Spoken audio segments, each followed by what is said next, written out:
It's like you. So this is part 2, man. My phone ran out of storage. So yeah, man. So, man, the third thing that you got to do is you got to congregate.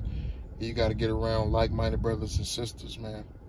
Brothers and sisters who have repented themselves and converted themselves and come back to the law, statutes, and commandments, right? Because, like I said earlier, you're not supposed to stick around people in the world that's still living in their sins, their iniquities, and living in wickedness, man. You know, because you living around with somebody else in the world, man, and you slip up, they gonna support your slip-ups when you believing in this truth. They gonna support your iniquities because they're living in sin and iniquity, right? They're living in those things. They're living that way. So you gotta come into this thing and seek out. And I ain't gonna just say necessarily seek out, because you want to prove people first, right? You want to really find out if the people you're thinking about being around, man, are they really living like they are? Are they really bringing forth the fruits of the Spirit and fruits of repentance, man? Because you don't want to just be around anybody, even in this truth. You don't want to just be around anybody, because people could be living one way in front of you and live another way. You know what I'm saying? Be living a whole nother way, right? So look, let's go to the book of Sirach, chapter 6.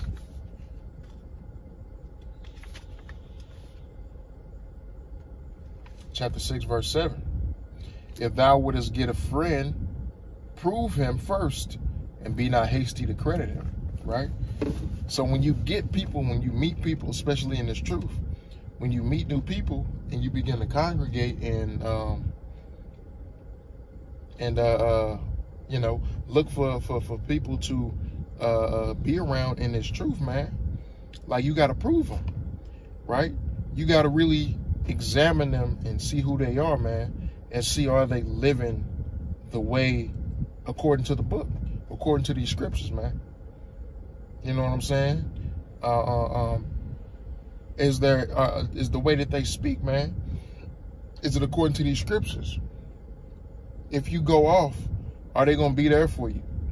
You know what I'm saying? If you fall off, or if you're going through bad times, man, are they gonna be there for you? Are they gonna be there to help pick you up? Or are they gonna be there to just kind of throw you down? You know what I'm saying? So you got to prove a friend, man. You got to prove people first when you come into this truth. Especially when you come into this truth, right? So, next thing, man, let's go to the book of Sirach, chapter 37 and 12.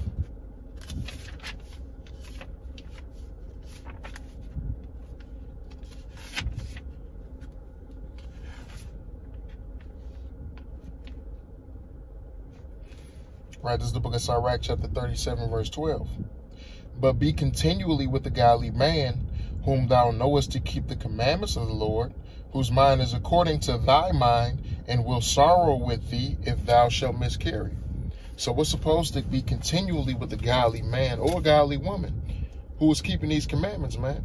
And and it says, who will sorrow with thee if you miscarry, man. If you happen to go off, right?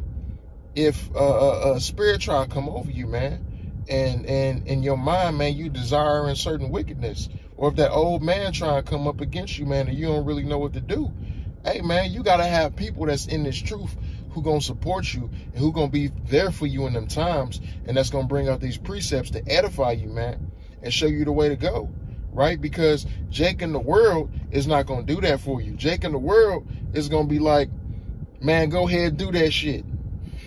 You know what I'm saying? You sitting back chilling, watching TV, and you thinking about all them old times, man. You used to smoke a blunt watching TV. You used to smoke a blunt, man, eating hot wings or something like that, man, and how good that felt, right? Jake in the world, you sitting next to Jake in the world, hey, man, call up the weed man. I got dub for it. Hey, man, we shit, you got dub too, man. Hey, man, we can get a 40 ball. You know what I'm saying? We can get a 3.5 or something. Man, we can get high. Jake gonna do that for you, man. Jake in the world is not gonna tell you to live righteously when these things come, man.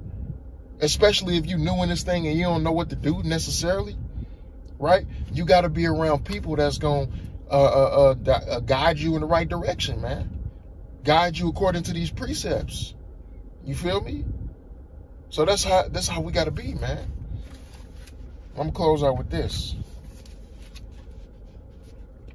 It's the book of Sirach, chapter 4, verse 10, and it says, God, Salakia, not the book of Sirach, the book of Ecclesiastes, Salakia, chapter 4, verse 10.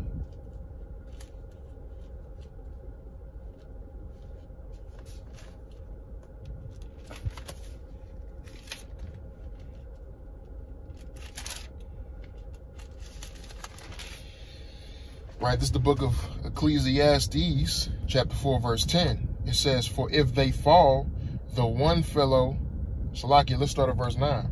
And it says, two are better than one, because they have a good reward for their labor. For if they fall, the one will lift up his fellow, but woe to him that is alone when he falleth, for he hath not another to help him up. Right? So if you got another person in this truth, man, you got a congregation, you got brothers, righteous brothers, or you got righteous sisters in this truth, man. If you fall off, man, if you miscarry, if you slip up, man, if you go off, you know what I'm saying?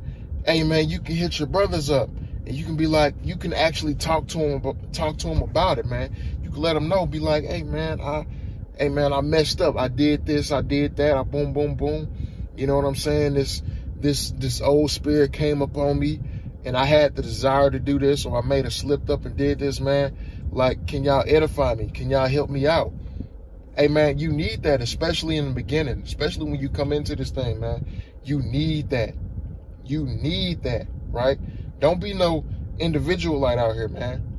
It's a brother, man, at camp who we see him out there, man. When we first started going to the spot that we're at downtown, it's a brother we saw out there, man.